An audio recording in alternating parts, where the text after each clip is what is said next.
നമസ്കാരം. ടാൻഡം BScയുടെ മറ്റൊരു ക്ലാസ്സിലേക്ക് എല്ലാവർക്കും സ്വാഗതം.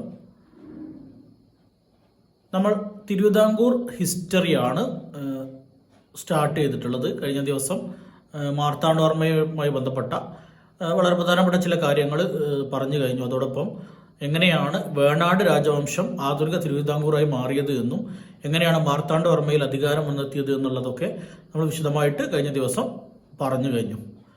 ഇനി മാർത്താണ്ഡവർമ്മയുടെ കാലഘട്ടത്തിലെ വളരെ പ്രധാനപ്പെട്ട ഒരു സംഭവമാണ് കുളച്ചൽ യുദ്ധം എന്ന് പറയുന്നത് അല്ലേ.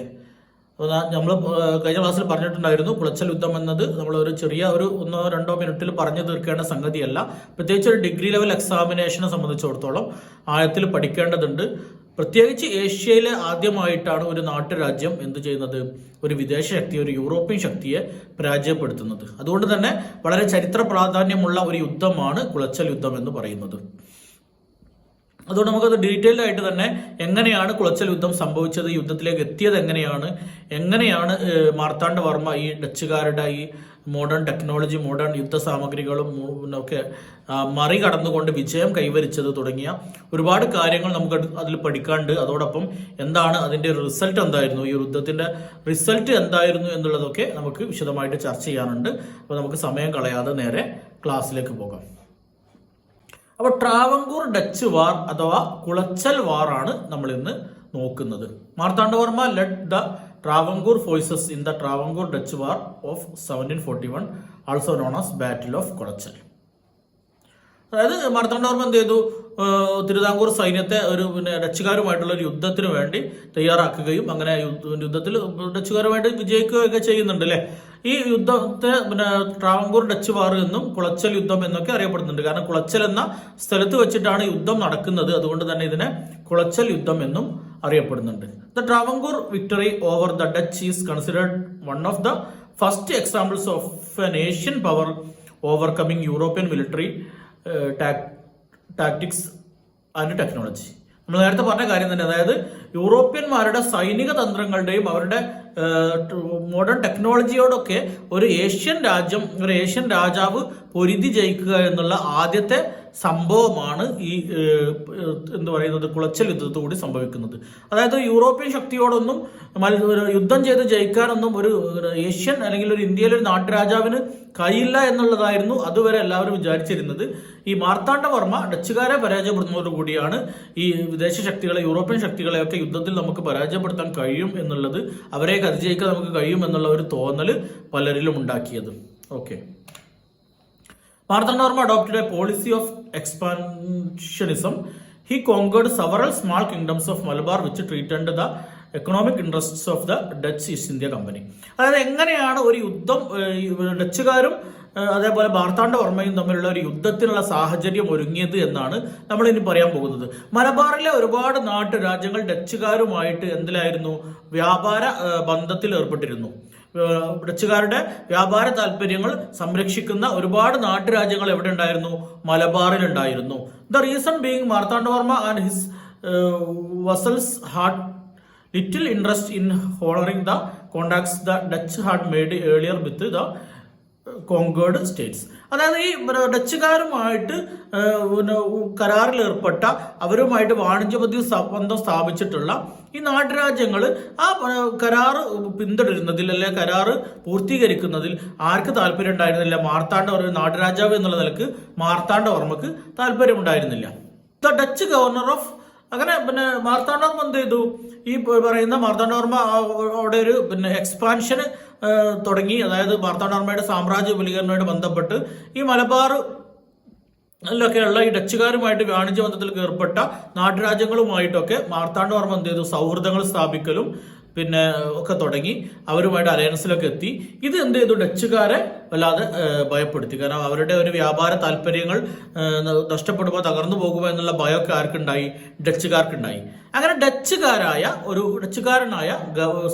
അന്നത്തെ സിലോണിലെ ഗവർണർ ആയിരുന്ന ഗുസ്താഫ് വില്യം വാൻ ഇംഹോഫ് എന്ന് പറയുന്ന ഒരു വ്യക്തിയുണ്ട്. ആരാണ് ഈ ഗുസ്താഫ് വില്യം വാൻ ഇംഹോഫ് എന്ന് പറയുന്ന വ്യക്തി? ആരാണ്? സിലോണിൽ അഥവാ ഇന്നത്തെ ശ്രീലങ്കയാണ് അന്ന് സിലോൺ എന്ന് അറിയപ്പെട്ടിരുന്നത്. ഈ സിലോണിലെ ഡച്ച് ഗവർണർ ആയിരുന്നു ഇദ്ദേഹം. എന്ത് ചെയ്തു, ഇദ്ദേഹം കൊച്ചിയിലേക്ക് വരികയും ഒരു മിലിറ്ററി ആക്ഷന് വേണ്ടി ശുപാർശ ചെയ്യുകയും ചെയ്തു. അതായത് മാർത്താണ്ഡവർമ്മ അങ്ങനെ പോയി കഴിഞ്ഞാൽ എന്ത് സംഭവിക്കും, നമ്മുടെ വ്യാപാര ബന്ധങ്ങളൊക്കെ തകർന്നു പോകും, മലബാറിൽ നമ്മുടെ വ്യാപാര താല്പര്യങ്ങൾ സംരക്ഷിക്കാൻ കഴിയില്ല. അതുകൊണ്ട് തന്നെ ഒരു സൈനിക നടപടിക്ക് ആര് ശുപാർശ ചെയ്തു? ഈ പറയുന്ന ഡച്ച് ഗവർണറായിരുന്ന, സിലോണിലെ ഡച്ച് ഗവർണറായിരുന്ന ഗുസ്താഫ് വില്യം വാൻ ഇംഹോഫ് എന്ന് പറയുന്ന ഒരു ഗവർണർ കൊച്ചി സന്ദർശിച്ചുകൊണ്ട് ഒരു ശുപാർശ നൽകുകയാണ്. അതായത് നമ്മൾ പറഞ്ഞു, മാർത്താണ്ഡവർമ്മ എന്താ ചെയ്തത്, ഈ ഡച്ചുകാരുമായിട്ട് വ്യാപാര ബന്ധത്തിൽ ഏർപ്പെട്ട നാട്ടുരാജ്യങ്ങളുമായിട്ട്, മലബാറിലെ നാട്ടുരാജ്യങ്ങളുമായിട്ടൊക്കെ അലയൻസിൽ ഏർപ്പെടുകയും സൈനിക വിപുലീകരണവുമായി ബന്ധപ്പെട്ട് ഉള്ള പ്രവർത്തനങ്ങൾ നടത്തുകയും ചെയ്യുകയാണ്.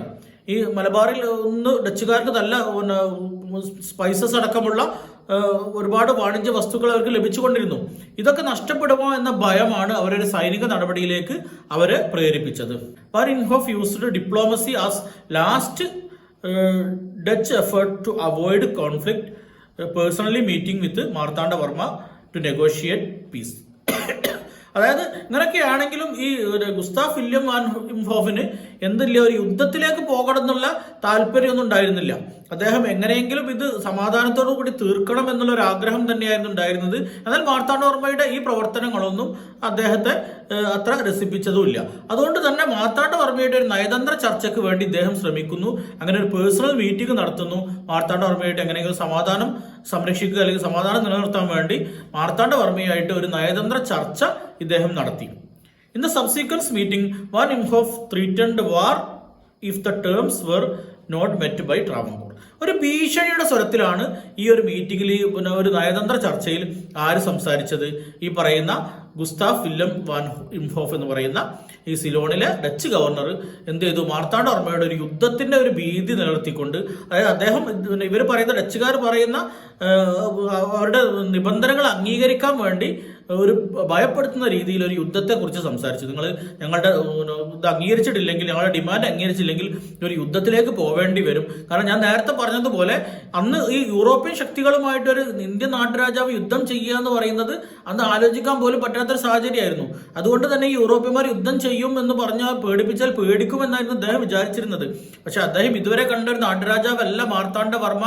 ഇത് കുറച്ചൊരു സ്ട്രോങ് ഉള്ള ഐറ്റം ആണെന്നുള്ളതൊന്നും അദ്ദേഹത്തിന് അന്ന് അറിയില്ല. മാർത്താണ്ഡവർമ്മ നമുക്കറിയാം, വേണാട് എന്ന ചെറിയൊരു നാട്ടുരാജ്യത്തിൽ നിന്ന് ഇന്ന് കാണുന്ന രീതിയിൽ, അല്ലെങ്കിൽ 949 കേരളത്തിൽ ലയിക്കുന്നത് വരെ വളരെ വിസ്തൃതമായിട്ടൊരു സാമ്രാജ്യമായി ആധുനിക തിരുവിതാംകൂറിനെ വാർത്തെടുത്ത മാർത്താണ്ഡവർമ്മ എന്ന ഭരണാധികാരി സാധാരണ ഒരു നാട്ടുരാജ്യത്തിന്റെ ഭീഷണിക്ക് മുമ്പിൽ വഴങ്ങുന്ന ആളല്ല എന്നുള്ളതൊന്നും അന്ന് ആർക്കും അറിയില്ല. ഈ ഗുസ്താഫ് വില്യം വാൻ ഇംഹോഫിന് അറിയില്ല. അദ്ദേഹം ഒരു ഭീഷണി ഇട്ട് കൊടുത്തതാണ്. ഞങ്ങൾ പറയുന്നത് നിങ്ങൾ അംഗീകരിച്ചില്ലെങ്കിൽ ഞങ്ങൾ യുദ്ധം ചെയ്യേണ്ടി വരും നിങ്ങളോട് എന്നുള്ള ഒരു ഭീഷണി ആര് മുന്നോട്ട് വെച്ചു? ഈ ഗുസ്താഫ് വില്യം വാൻ ഇംഹോഫ് മുന്നോട്ട് വെച്ചു. ഈ ഭീഷണി ആർക്ക് പിടിച്ചില്ല? മാർത്താണ്ഡവർമ്മക്ക് പിടിച്ചില്ല. നമുക്കറിയാം, നമ്മൾ കഴിഞ്ഞ ക്ലാസ്സിൽ മാർത്താണ്ഡവർമ്മയെ കുറിച്ച് പറഞ്ഞിട്ടുണ്ടായിരുന്നു. അദ്ദേഹം ഒരു നാട്ടുരാജ്യത്തിന്റെ അല്ലെങ്കിൽ ഒരു വിദേശ ശക്തിയുടെ ഇതിനു മുമ്പിൽ കീഴ്പ്പെടുന്ന ആളൊന്നും അല്ല. അദ്ദേഹം എന്താ പറയാ, 8 വീട്ടിൽ പിള്ളമാരെ പോലെ ഉള്ള മാടമ്പിമാരെയൊക്കെ അമർച്ച ചെയ്ത് ഭരണത്തിൽ സ്വന്തമായ രീതികളൊക്കെ അവലംബിച്ചിട്ടുള്ള ഒരു രാജാവാണ് ആര്? മാർത്താണ്ഡവർമ്മ. അദ്ദേഹം ഈ ഒരു വിദേശ ശക്തിയുടെ ഒരു ഭീഷണിക്ക് മുമ്പിൽ അങ്ങനെ താഴ്ന്നു കൊടുക്കുന്ന ഐറ്റമൊന്നും അല്ല എന്നുള്ളത് നമുക്കറിയാവുന്ന കാര്യമാണ്. അങ്ങനെ എന്ത് ചെയ്തു? ഈ പറയുന്ന ഡച്ച് ഗവർണറുടെ ഈ ഭീഷണിയെ വെറും പരിഹാസത്തോടു കൂടിയാണ് മാർത്താണ്ഡവർമ്മ സ്വീകരിച്ചത്. മാർത്താണ്ഡവർമ്മ ചോദിക്കുന്നുണ്ട്, നിങ്ങൾ യുദ്ധത്തിലൂടെ പരാജയപ്പെട്ടാണെങ്കിൽ നിങ്ങൾ കുറെ മത്സ്യബന്ധന ബോട്ടുകളുമായിട്ട് ഇങ്ങോട്ട് ഞങ്ങളോട് യുദ്ധത്തിന് വരുമെന്നൊക്കെ ചോദിച്ചിട്ട് ഇവരെ പരിഹസിക്കുകയാണ് ചെയ്തത്. അതായത് ഒരു പക്ഷെ നല്ലൊരു നയതന്ത്ര രീതിയിൽ ചർച്ച നടന്നിരുന്നെങ്കിൽ മാർത്താണ്ഡവർമ്മയുമായിട്ട് സൗഹൃദത്തിലൊക്കെ പോകാൻ പറ്റുമായിരുന്നു. പക്ഷെ ഈ ഒരു ഭീഷണി ആർക്ക് ദഹിച്ചില്ല? മാർത്താണ്ഡവർമ്മക്ക് ദഹിച്ചില്ല. ആ ഭീഷണിയോട് കൂടി തന്നെ മാർത്താണ്ഡവർമ്മ എന്ത് ചെയ്തു? ഒരു പരിഹാസത്തിന്റെ രൂപത്തിൽ അതിനെ നേരിടുകയും അങ്ങനെ ഈ നെഗോസിയേഷനൊക്കെ പരാജയപ്പെടുത്തുന്ന അടിസ്ഥാനത്തിൽ അവസാന ശ്രമം എന്നുള്ള നിലയ്ക്ക് ഒരു യുദ്ധത്തിലേക്ക് ഡച്ചുകാരും അതേപോലെ മാർത്താണ്ഡവർമ്മയും ഒരു യുദ്ധത്തിലേക്കുള്ള കളമൊരുങ്ങുകയും ചെയ്തു. അപ്പൊ എങ്ങനെയാണ് കുളച്ചൽ യുദ്ധത്തിനുള്ള സാഹചര്യം ഒരുങ്ങിയത് എന്നുള്ളത് ഏകദേശം ഒരു ധാരണ നിങ്ങൾക്ക് മനസ്സിലായിട്ടുണ്ടാകും. അതായത് മാർത്താണ്ഡവർമ്മയുടെ പ്രവർത്തനങ്ങൾ, സാമ്രാജ്യ വിപുലീകരണം അടക്കമുള്ള പ്രവർത്തനങ്ങൾ ഡച്ചുകാരുടെ മലബാറിലെ വ്യാപാര ബന്ധങ്ങളെ ബാധിക്കുമോ എന്നുള്ള ഭയം കൊണ്ടാണ് ഈ സിലോണിലെ ഗവർണർ എവിടെ വരുന്നത്, കൊച്ചിയിൽ വരുന്നതും ഒരു സൈനിക നടപടിക്ക് ശ്രമം നടത്തുന്നതും ഒക്കെ. ടാനം PSCയുടെ സെക്രട്ടറി അസിസ്റ്റന്റ് ബാച്ച് ഡിസംബർ 1 തീയതി നമ്മൾ ആരംഭിച്ചു കഴിഞ്ഞു. ഇനിയും ആർക്കെങ്കിലും ചേരാൻ താല്പര്യമുണ്ടെങ്കിൽ ഇന്ന് തന്നെ ജോയിൻ ചെയ്യുക. ഡിസംബർ 15 കൂടി നമ്മൾ ഇതിന് അഡ്മിഷൻ ക്ലോസ് ചെയ്യും. അതിനുള്ളിൽ ജോയിൻ ചെയ്യുക. പിന്നെ അടുത്ത ബാച്ച് പിന്നീട് ജനുവരിയിലൊക്കെയാണ് ആരംഭിക്കുക. അപ്പോൾ വെറും 999 രൂപ മാത്രമാണ് നമ്മൾ ഫീസായിട്ട് ഈടാക്കുന്നത്. ചെറിയൊരു ഫീസാണ്. പല ആളുകളും ഈ ഫീസ് കണ്ടിട്ട് സംശയം പ്രകടിപ്പിക്കുന്നുണ്ട്. ഇത് ഞാൻ വിട്ടുപോയതാണോ 9999 രൂപയാണെന്നൊക്കെ ചോദിക്കുന്നുണ്ട്. ഈ 999 രൂപ തന്നെ ഫീസുള്ളൂ. നമ്മളിതൊരു ഫീസായിട്ട് വാങ്ങുകയല്ല. ഒരു 10 മാസത്തെ ഒരു കോഴ്സ് ആയതുകൊണ്ട് തന്നെ ഇത് മുന്നോട്ട് കൊണ്ടുപോകാനുള്ള എക്സ്പെൻസ് മീറ്റ് ചെയ്യുക എന്നുള്ള നിലക്കാണ് ചെറിയൊരു എമൗണ്ട് ഇങ്ങോട്ട് വാങ്ങുന്നത്. കഴിയുന്ന ആളുകൾ ഇന്ന് തന്നെ ജോയിൻ ചെയ്യാൻ വേണ്ടി ശ്രമിക്കുക. LSS എക്സാമിനൊക്കെ PSCയുടെ ആ ഒരു ചോദ്യരീതി മനസ്സിലാക്കിക്കൊണ്ട് തന്നെ ക്ലാസ് എടുത്തുകൊണ്ട് ഒരുപാട് കുട്ടികൾക്ക് അതിൻ്റെ പ്രയോജനം ലഭിച്ചിട്ടുണ്ട്. സെക്രട്ടറി അസിസ്റ്റൻറ്റും ഒരു UPSC അടക്കമുള്ള ഭാഗങ്ങൾ കവർ ചെയ്തുകൊണ്ടുള്ള സിലബസ് പ്രകാരമാണ് നമ്മൾ ക്ലാസ് എടുക്കുന്നത്. അങ്ങനെ 1739 the Dutch command in Malabar waged war on Travancore to protect Dutch trade in Malabar. ഈ മലബാറിലുള്ള ഡച്ചുകാരുടെ, നമ്മൾ നേരത്തെ പറഞ്ഞതുപോലെ മലബാറിലെ ഡച്ചുകാരുടെ വ്യാപാര ബന്ധങ്ങൾ തകരുമോ എന്ന ഭയമാണല്ലോ ഈ ഡച്ചുകാരുടെ സൈനിക നടപടികൾക്കൊക്കെ പ്രേരിപ്പിക്കുന്നത്. അവരുടെ വ്യാപാര ബന്ധങ്ങൾ സംരക്ഷിക്കുന്നതിന് വേണ്ടി എന്ത് ചെയ്തു? ഒരു യുദ്ധത്തിന് വേണ്ടി തയ്യാറായി. ഡച്ചുകാരുമായിട്ടുള്ള ഒരു യുദ്ധത്തിന് വേണ്ടി 1739 തയ്യാറാവുകയാണ്. 1741 ജനുവരിയിൽ ഡച്ച് ക്യാപ്ചേർഡ് കുളച്ചൽ. അങ്ങനെ 1741 ജനുവരി ആയപ്പോഴേക്കും കുളച്ചൽ എന്ന പ്രദേശം ഈ പറയുന്ന ഡച്ചുകാർ പിടിച്ചെടുക്കുകയാണ്. തിരുവിതാംകൂറിലെ വളരെ പ്രധാനപ്പെട്ട ഒരു പട്ടണമായിരുന്നു, ഒരു പ്രദേശമായിരുന്നു കുളച്ചൽ എന്ന് പറയുന്നത്. ഈ കുളച്ചൽ എന്ന പ്രദേശം 1741 ജനുവരിയിൽ ആര് പിടിച്ചെടുക്കുന്നു? നമ്മുടെ ഡച്ച് കമാൻഡറിന്റെ നേതൃത്വത്തിൽ ഡച്ച് സൈന്യം പിടിച്ചെടുക്കുന്നു. On May 27, 1741, Marthanda Varma decided to launch an attack on the Dutch and marched to Colachel. പക്ഷെ മാർത്താണ്ഡവർമ്മ അങ്ങനെ തോറ്റു കൊടുക്കുന്ന ഐറ്റമല്ല നമുക്കറിയാം. 1741 മെയ് 25 എന്ത് ചെയ്തു? മാർത്താണ്ഡവർമ്മ ഒരു സൈന്യവുമായിട്ട് ഈ ഡച്ചുകാരെ തുരത്തുന്നതിന് വേണ്ടി കുളച്ചലിലേക്ക് മാർച്ച് ചെയ്തു. അങ്ങനെ നമ്മൾ പറഞ്ഞു. പിന്നെ എന്ത് ചെയ്തു? ബ്രിട്ടീഷ് സൈന്യം എന്ത് ചെയ്തു? ഡച്ച് സൈന്യം എന്ത് ചെയ്തു?